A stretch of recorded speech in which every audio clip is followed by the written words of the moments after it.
Hello, this is Fuzzy Theory. Welcome to the channel. Today we are asking the question, is philosophy racist? Well, this seems like a clickbaity title, and admittedly, it kind of is. The title of the video reflects a legitimate discussion happening in all kinds of philosophical circles. This video is going to reflect, in a highly condensed form, a portion of those discussions. For the purposes of this video also, we will be using the term racist a bit more loosely to include also colonizing and Orientalist discourses and materialities. As a final note, much of the content of this discussion I'm drawing from my PhD thesis. As we will see, there is no clear answer to the question of, is philosophy racist? As in many ways, the answer to the question depends significantly on what we mean when we use the term philosophy. Thus, it is very easy to answer that philosophy is not racist if we accept that philosophy is only the abstract engagement with ideas, accessible to anyone as the potential reasoning capacity of all humans. This sort of universal take on philosophy might argue that regardless of what has happened historically in relation to philosophy in practice, philosophy in ideal is not racist. It should not matter one's social position, accident of birth, or other contingent aspects. Philosophy is just universal, thoughtful engagement with the, quote, meaning of life, unquote. However, this is not the whole story. A significant amount of big-name European philosophers have argued that only Western thought is philosophy, and that non-Western thought is not philosophy. This ambiguity needs to be explored to do justice to the question of, is philosophy racist or not? One debate about what philosophy means was done in the academic journal Philosophy East and West. In a 2006 edition, there was a debate between Caroline Defort and Ryan Roud. In this debate, Defort makes the following point. Various eminent European philosophers, such as Kant, Hegel, Husserl, Heidegger, and more recently Jacques Derrida, on his visit to Shanghai in 2001, have proclaimed that ancient Chinese thought is not really philosophy. This is very clear for thinkers like Hegel, who was clearly caught up in the imperialism of his day and became an intellectual support for the colonizing project. Take, for example, Hegel's hot take on the history of philosophy, where he argues non-Western thought is unreflected consciousness, and a spiritual existence forms its basis. Take this quote by Hegel about Western superiority. The East is, for the most part, really unhistorical, for it is only the repetition of the same majestic ruin. Clearly, Hegel is a racist jerk. But less racist thinkers, like Derrida and Heidegger, have held a view that only Western thought is philosophy. They say this based on two interrelated arguments. That etymologically, philosophy as a term comes from the Greek, and thus is particularly embedded with Greek ways of seeing the world. And that historically, philosophy is a tradition from Greek to Rome to Renaissance, to Enlightenment, to the West. This historical trajectory places philosophy as a solely Western enterprise. This is not necessarily a racist, exclusionary point being made. Rather, what they're arguing is for cultural specificity and difference. In fact, what this post-Hegelian tradition is arguing is for putting the West in its place, as just one provincial tradition among others. While other cultures have extensive intellectual traditions, they're not philosophy per se, which is just the West's version. This makes some sense when we see that in Chinese thought, for example, the intellectual tradition has historically been known as Sanjiao, or the three traditions. In South Asian thought, it was known as the six darshanas. This historical and etymological exclusion of philosophy to be solely Western is ambivalent in regard to the question of, is philosophy racist? This is surely a kind of Eurocentric attitude. It allows Western thinkers not to have to engage with other cultures' intellectual thought. If we think of non-Western thought as being just as good, even if it is not philosophy per se, well then maybe this is not racist. So we see an ambivalence here. And yet, the symbolic value of the term philosophy seems to belie this point. If I say Asian thought is not philosophy, this seems to devalue Asian thought, no matter how we try to spin it, given that the term philosophy itself signifies the height of intellectual thought.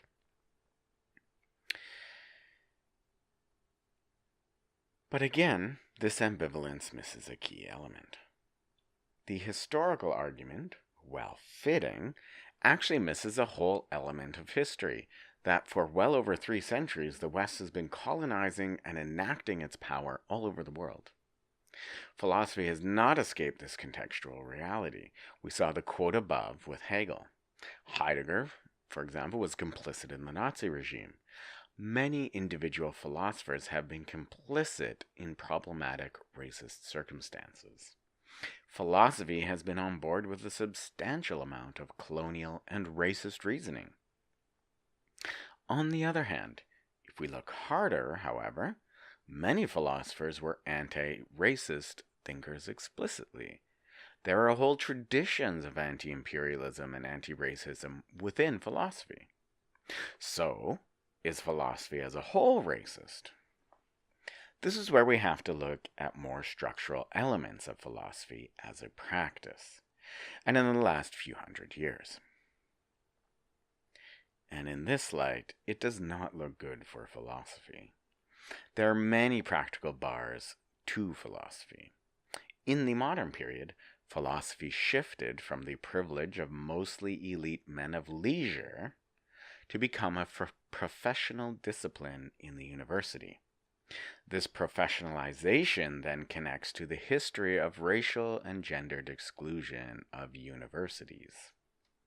The reason that all these philosophers in the last few hundred years are old white guys is because of social and political exclusions in cultures at large that make it quite difficult for others to take up the torch. Since the Civil Rights era, universities have been trying hard to be more and more inclusive. The bar to accessibility today is socioeconomic.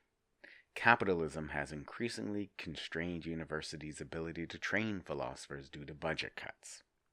And education has become increasingly expensive and inaccessible, while minorities are increasingly being subject to income inequality. All of these structural factors contribute to a practical exclusion that amounts to real racism in philosophy.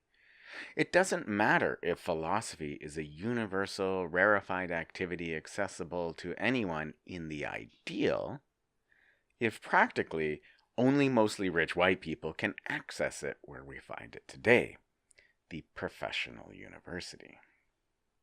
And given the increased neoliberal influence on universities, it is increasingly practically difficult to include non-Western thought in philosophy departments. It is increasingly becoming more difficult to even rehire tenure-track positions, let alone expand philosophy departments, in an era of permanent austerity. Philosophy departments can barely include enough Western thought, let alone non-Western thought. Now, a thoughtful response might be, who needs the university to do philosophy? Can we not take it up on our own outside of the university? Here I want to point out a tension that is a real problem with intellectual discourse outside of philosophical traditions. Having spoken to many coffee shop philosophers and edgelord undergrads, their interpretations of many philosophers are a strange kind of confirmation bias.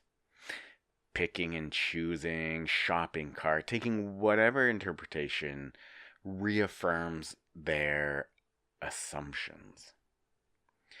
Because of this willy-nilly aspect of didactic learning, I've seen so much shoddy thinking in relation to people's favorite philosopher. There's a real solid benefit to being trained within a tradition. This is so especially true when it comes to Asian thought as explored by Westerners. On the other hand, the necessity of having to be trained to take up philosophy or to philosophize seems like inordinate gatekeeping. This itself is a kind of inaccessibility. The most extreme forms of this are French thinkers like Jacques Derrida or Gilles Deleuze. The so-called postmoderns are not obtuse deliberately. Rather, a thinker like Derrida is referencing 2,600 years of philosophy in each sentence. Without an extensive knowledge of the Western tradition, his work is opaque. One needs an extensive amount of training and time to have a comprehensive background enough to understand Derrida. But again, this puts a kind of practical boundary on being able to access these thinkers. And these boundaries always disproportionately affect racialized people. If we now come back to the original question posed, is philosophy racist? We see that the answer varies from explicit racism to racism in practice to not racist as an ideal. I think this brings us back to our original insight, that whether philosophy is racist or not depends on what we mean by philosophy.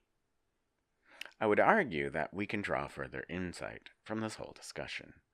Going back to the discussion in the journal Philosophy East and West, Carolyn Defort points out that from our earliest records of Greek philosophy, the etymology of the term has been contested and was often defined in a more political manner to distinguish what particular Greek men considered true philosophy over and against his contemporaries. Greeks would call each other out as not doing true philosophy as a way to promote their own or to further their own interests. In this light, every mobilization of the term philosophy is a political act trying to say what philosophy should be, not what it is. And in this light, nothing is more philosophical than the argument about whether Chinese philosophy, for example, is philosophy. So, using the term philosophy is always a kind of rhetorical strategy in furthering one's interests. And thus, to bring this all back to the original question, we can easily frame the debate and the answer to suit whatever needs we want. And if, like me, you want to see a more inclusive philosophy, then you can answer the question, is philosophy racist, by saying yes, but we can make it better. The question then becomes, how do we get from here to there? Thank you for watching this video. Feel free to subscribe and like, and go visit me on my Patreon to help decide what kinds of video you want to see next.